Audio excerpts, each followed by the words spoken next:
Mulai tak jauh-jauh. Wes.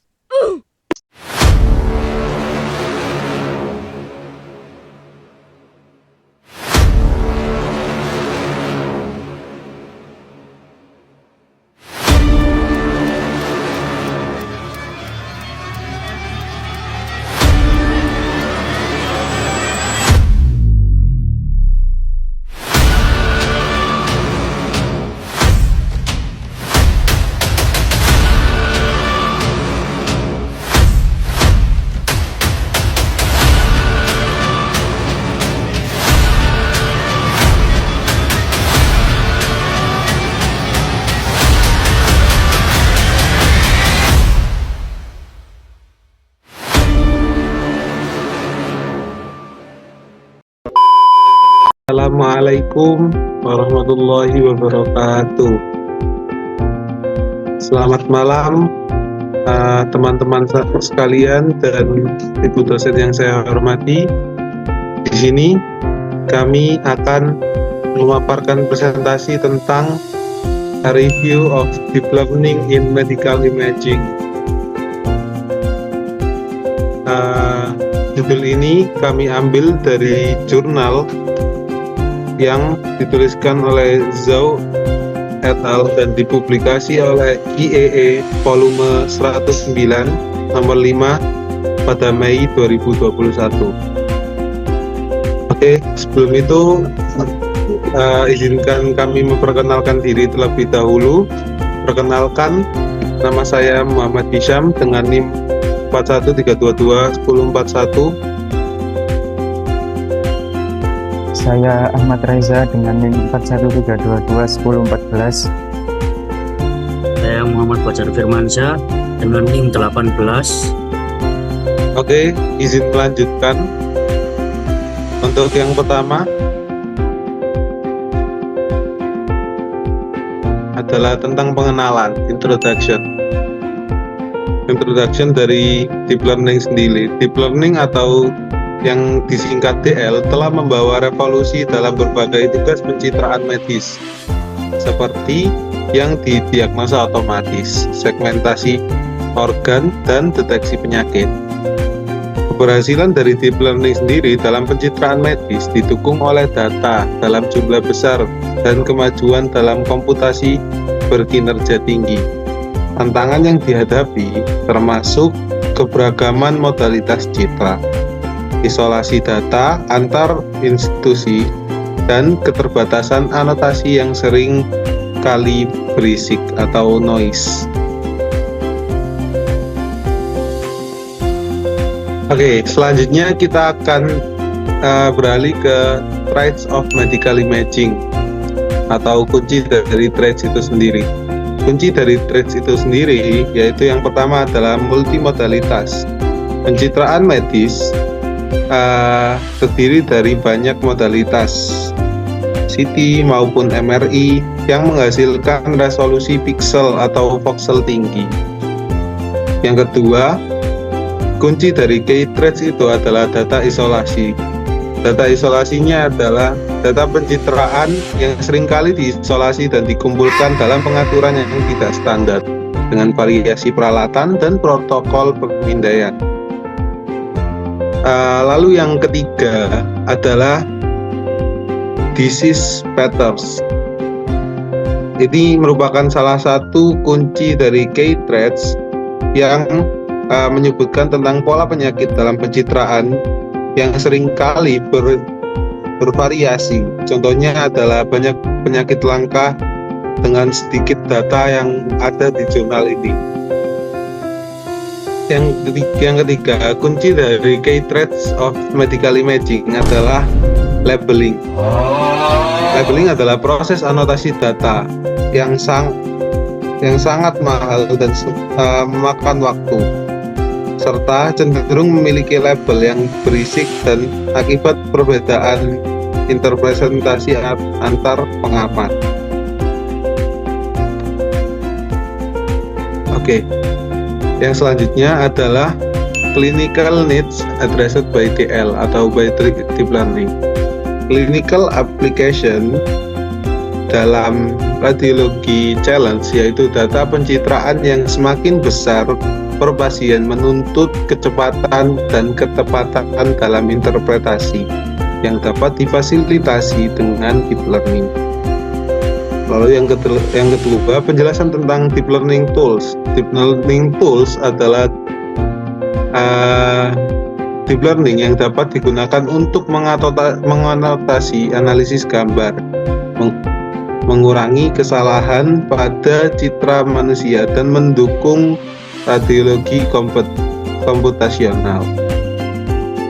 Oke, untuk contoh aplikasinya pada clinical application of addressed by deep learning adalah termasuk pencitraan paru-paru. Contohnya adalah COVID-19, lalu ada kardiovaskuler dan neuroimaging untuk berbagai aplikasi diagnosis.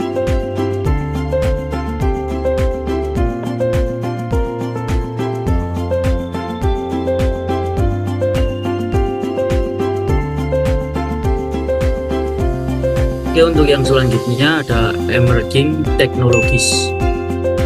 Yang pertama ada segmentation, yaitu menggunakan arsitektur untuk segmentasi yang akurat dari struktur internal tubuh seperti tumor dan organ. Dan yang kedua image enhancement, yaitu penggunaan GAN untuk meningkatkan kualitas gambar, misalnya untuk denoising dan super resolution. Dan yang ketiga ada annotation efficiency, yaitu transfer learning dan domain adaptation, digunakan untuk memanfaatkan model yang sudah ada untuk mengatasi keterbatasan data anotasi. Next. Lalu kemudian kita masuk ke clinical application deep learning in medical imaging atau di radiologi. Yang pertama yaitu adanya thoracic imaging atau imaging thorax, merupakan suatu pemeriksaan radiologi yang sering sekali dijumpai jika di BD atau di pasien umum lainnya. Pada tahun 2020 terdapat fenomena di mana salah satu rumah sakit di Eropa yang mengalami peningkatan penerimaan pasien dengan rasa sakit di dada akibat COVID-19, sehingga munculnya inovasi dari German Hospital dan juga beberapa institusi waktu itu untuk mengeluarkan suatu kecerdasan buatan yang dinamakan Corex AI, menggunakan arsitektur i3D sehingga dapat menunjukkan kinerja terbaiknya pada modalitas CT. Perlu diketahui, i3D itu merupakan suatu operasi yang bisa untuk mengkonversi dari jaringan konvolusi 2 dimensi ke konvolusi 3 dimensi, sehingga sangat bagus untuk beberapa citra yang memiliki volume seperti CT scan dan MRI. Next.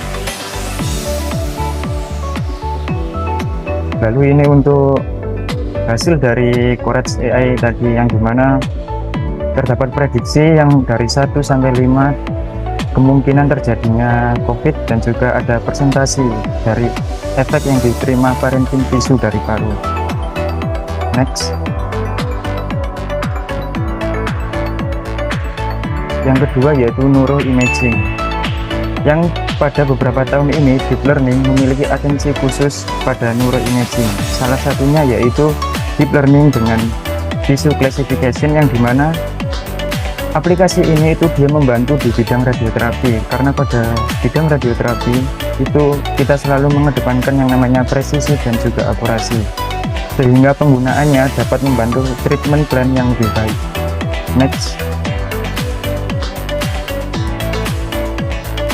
Ini untuk contoh hasil dari deep learning di bagian neuroimaging, yang mana di bagian cerebellum ini dia bisa sampai detail gitu anatominya, sehingga ketika menggunakan lesi yang kecil seperti gamma knife itu dia bisa efektif, sehingga organ-organ di sekitarnya itu dia tidak kena radiasi yang tidak perlu. Next. Lalu kemudian abdominal imaging, yang dimana hal ini tuh dia baru maju ketika ada dukungan dari Nisei dan Deep Lesion sebagai penyedia kumpulan data publik besar yang telah memfasilitasi kebutuhan dataset, yang dimana deep learning sendiri itu kan dia butuh dataset yang sangat besar untuk bisa mengurangi margin of error yang dihasilkan gitu. Next. Nah, ini untuk object detection dari abdomen sendiri, yang dimana di lesi itu dia sangat confident dengan adanya lesi di liver 0,9, kemudian adanya di ginjal 0,5, dan juga adanya di tulang itu 0,65 atau anestesi. Lalu untuk yang kotak merah itu dia false correction.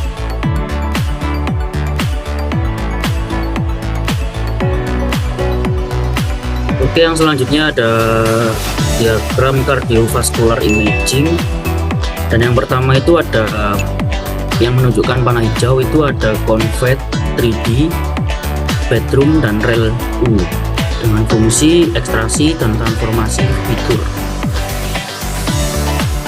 Yang Convet 3D itu untuk mengekstrak fitur spasial dari input 3D seperti volume atau sequence citra, dan yang bedroom untuk menstabilkan proses pembelajaran dengan menormalisasi input, dan yang rel U berfungsi untuk menambahkan non-linearitas, memungkinkan jaringan untuk mempelajari pola kompleks. Dan yang kedua itu ada panah biru. Panah biru itu ada Maxpool dan Conv 3D dengan fungsi untuk mengurangi dimensi dan mengekstrak fitur penting. Maxpool sendiri mengurangi ukuran representasi dan membantu mencapai invariansi terhadap translasi kecil, dan Conv 3D untuk mengekstrak fitur lebih lanjut dari hasil polling. Dan yang ketiga ada panah ungu, itu ada Unsample dan Conv 3D dengan fungsi untuk meningkatkan resolusi dan memperbaiki detail. Upsample sendiri untuk meningkatkan ukuran representasi, biasanya untuk mencocokkan dimensi input asli, dan Conv 3D untuk memperbaiki detail setelah upsampling, membantu dalam rekonstruksi fitur. Oke, next.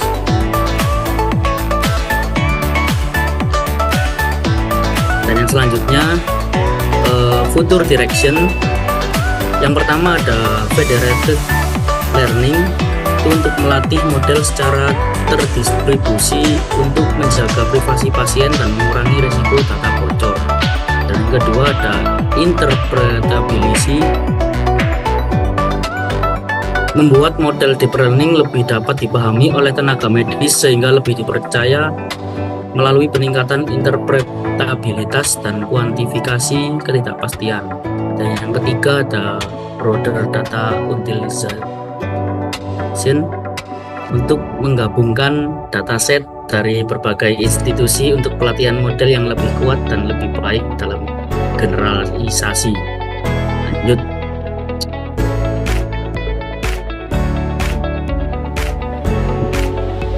Next.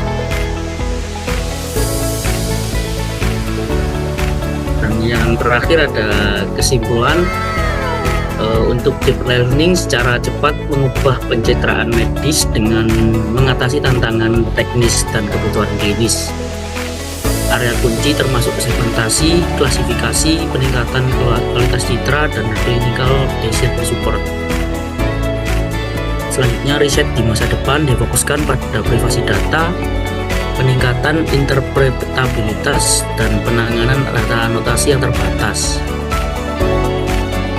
Dengan ini, Anda memiliki penjelasan lengkap untuk masing-masing slide yang dapat digunakan untuk presentasi lebih lanjut dalam topik Deep Learning in Medical Imaging.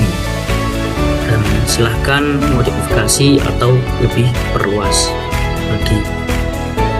Terima kasih. Assalamualaikum warahmatullahi wabarakatuh.